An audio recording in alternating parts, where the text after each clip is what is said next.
Hi everyone, welcome back to Bioinformatics with BB. This is Dr. Babajan. This is the final part of our RNA-Seq analysis series. In this session, we will move beyond read processing and enter the downstream analysis stage.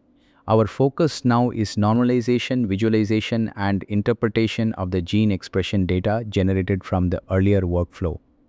Before we start the hands-on section, let us quickly recall the overall RNA-Seq workflow. We began with sequencing data in FASTQ format, then performed quality control, trimming, reference preparation, alignment, and finally gene-level quantification. So far, we have completed the processing pipeline that takes us from raw reads to a count matrix.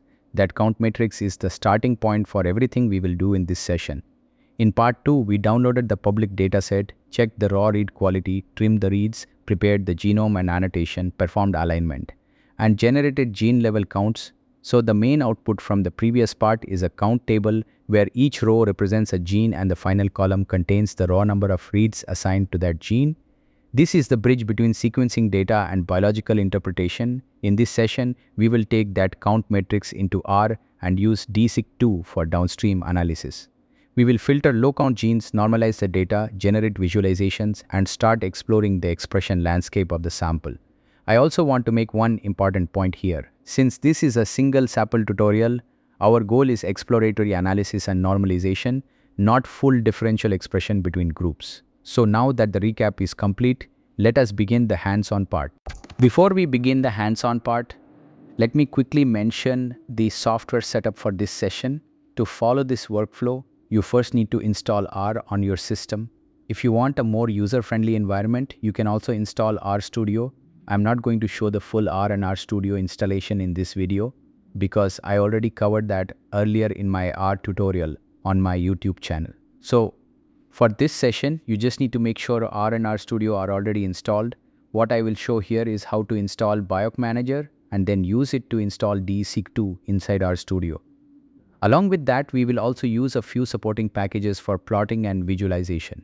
So the only requirement before starting is simple: have R and RStudio ready, and then we will continue from there by installing the packages needed for this RNA-Seq analysis.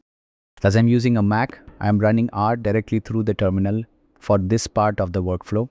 You can do the same thing on Linux as well, and in many bioinformatics workflows, this is actually a very common and practical approach. If you are using Windows, the recommended option is usually to work through a Linux-style environment such as WSL, especially when you want a workflow that is closer to real command-line bioinformatics analysis. And if you prefer a more user-friendly interface, you can still use RStudio. RStudio is very helpful for interactive work, plotting, and script editing. But for this session, I am continuing directly in the terminal with R, which is also a fully valid and often more stable way to run the analysis. So from this point onward, I will execute the downstream RNA-Seq analysis using R in the terminal, and the overall workflow remains exactly the same. Before starting the downstream analysis, the first thing I do is install the required dependencies for this part of the workflow. The main package we need is DESeq2, and since DESeq2 is a bioconductor package, I first install Bioinformatics and then use it to install DESeq2. Along with that, I also install a few supporting packages for plotting and data handling such as ggplot2, peepmap, viridis, and dplyr. After installing the packages, I load them and make sure they are available. This is a simple but important checkpoint because before running the actual analysis, I want to confirm that the required R environment is ready. Now, instead of typing every line interactively, I decided to place the analysis into a script file and run it directly through R in the terminal.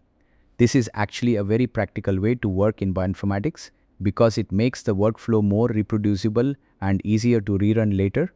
The logic of the script is straightforward. First, it reads the FeatureCounts output file, which is our gene level count table from the previous step. Then it extracts the actual count matrix, assigns gene IDs as row names, and creates the sample metadata needed by DESeq2. After that, it builds the DESeq2 object, filters out very low count genes, and performs normalization using size factors.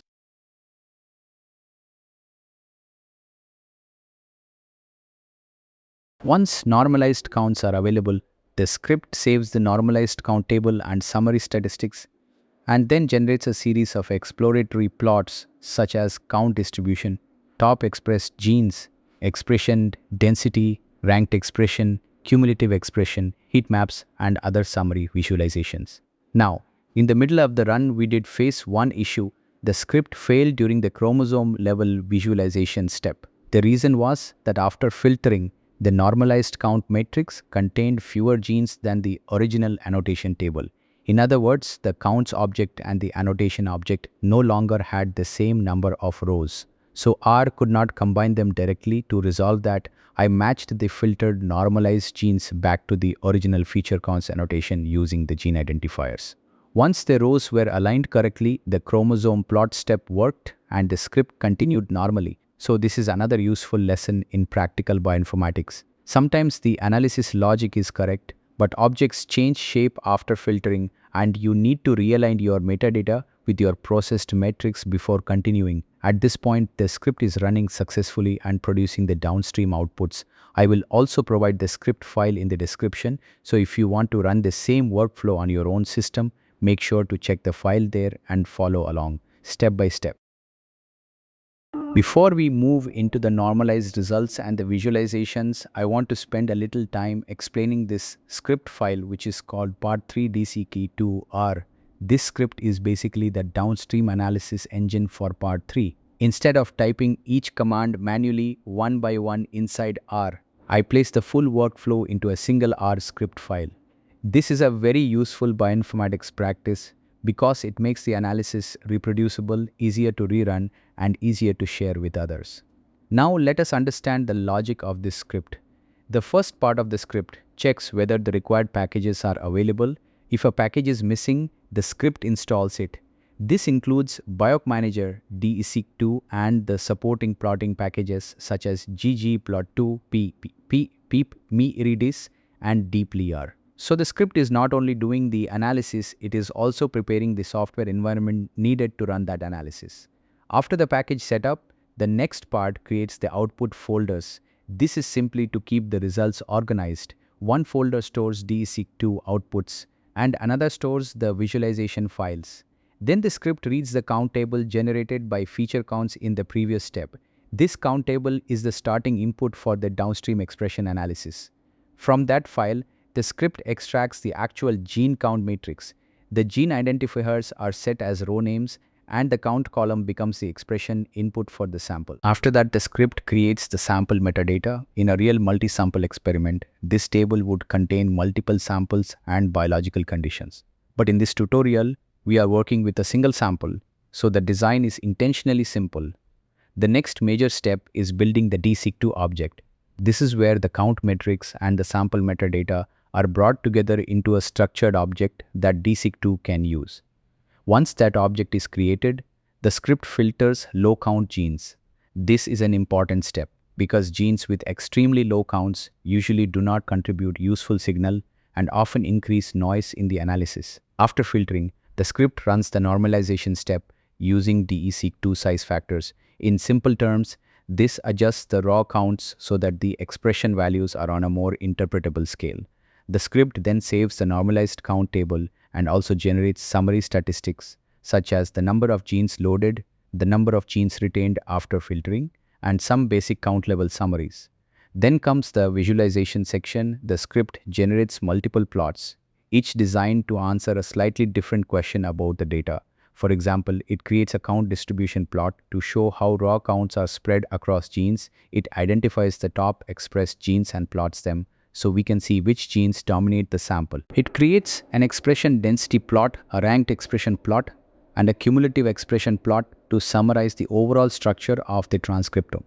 It also produces heat maps of the most highly expressed genes, a chromosome-level expression summary, a box plot-style expression overview, and a gene length versus expression plot.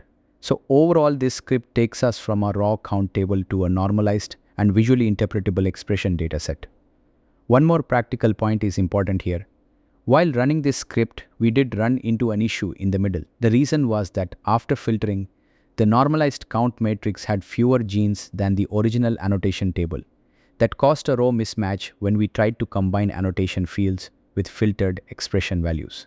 To solve that, we matched the filtered genes back to the original annotation table using the gene IDs.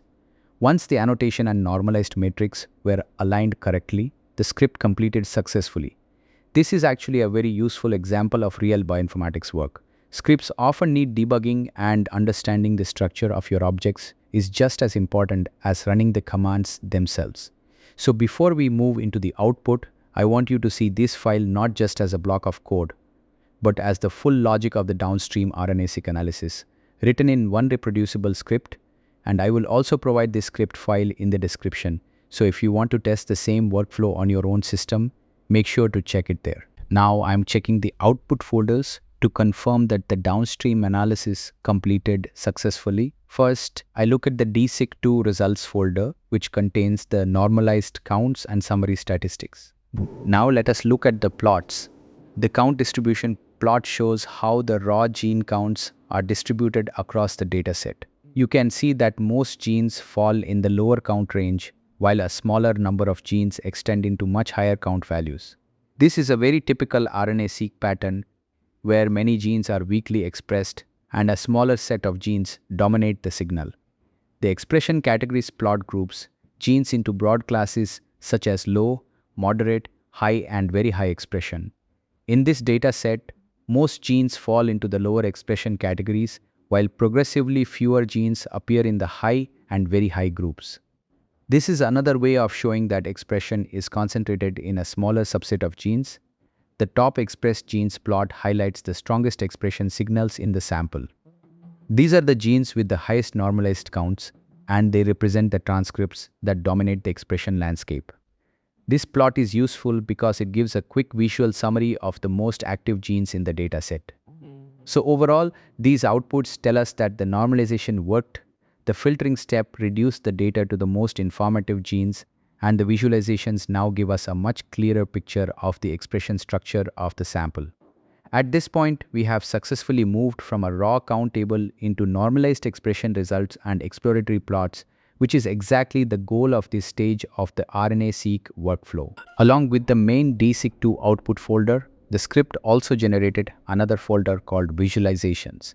This folder contains the extended exploratory analysis plots, which help us understand the overall expression structure of the sample in more detail. The first plot is the expression density plot. This shows the overall distribution of the normalized expression values. In this dataset, most genes are concentrated in the lower to mid expression range, while only a smaller number of genes extend into the very high expression region. This gives us a broad view of how the transcriptome is distributed after normalization. The next plot is the ranked expression plot.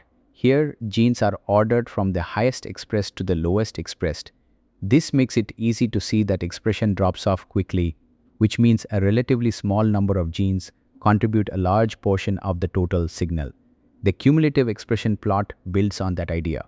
It shows how the total expression accumulates as more genes are added in rank order. This helps us understand how concentrated the expression signal is across the transcriptome. In RNA-seq, it is common that a smaller subset of genes accounts for a large fraction of the total expression. Then we have the chromosome distribution plot. This summarizes expression at the chromosome level. It gives a broad view of how the mapped expression signal is distributed across the genome. In this case, the chromosome labels are crowded because many annotation entries were carried forward. So this plot is more of a technical overview than a clean biological summary. The top 50 genes heatmap shows the strongest expression signals in a compact visual form. Even though this is a single sample workflow, the heatmap still helps highlight the most dominant genes in the sample and their relative intensity. The expression distribution plot gives another summary of the normalized expression values using a violin and box plot style display. This helps show the spread of expression values and where most genes are concentrated. Next is the gene length versus expression plot. This checks whether longer genes tend to show higher expression counts. In RNA-seq, this is a useful supporting plot because it can reveal technical bias or expected trends related to transcript length. The top 100 genes heatmap is a larger version of the earlier heatmap. Instead of showing only the top 50 genes, it expands the view to the top 100 most expressed genes, giving a broader picture of the dominant expression signals in the sample. Finally, the summary dashboard combines several major plots into one page. It brings together the count distribution, expression density, ranked expression, and cumulative expression plots, which makes it useful as a quick one-page overview of the sample. So overall, this second folder gives us a much more detailed exploratory view of the transcriptome. The first folder provides the core normalized outputs, while this folder helps us interpret the structure, spread, concentration, and dominant signals in the data. That brings us to the end of this video. In this session, we completed the downstream RNA-Seq workflow starting from the count matrix, moving through DESeq2 normalization, summary statistics, and exploratory visualization. In the next video, we will take this one step further and start comparing this sample with other samples there. I will directly show the comparison results and move into a more meaningful biological interpretation. And before I close, I want to say one important thing. If you find educational content like this useful, please support it. These kinds of videos take a lot of time, effort, testing, and troubleshooting, and they are very different from entertainment content.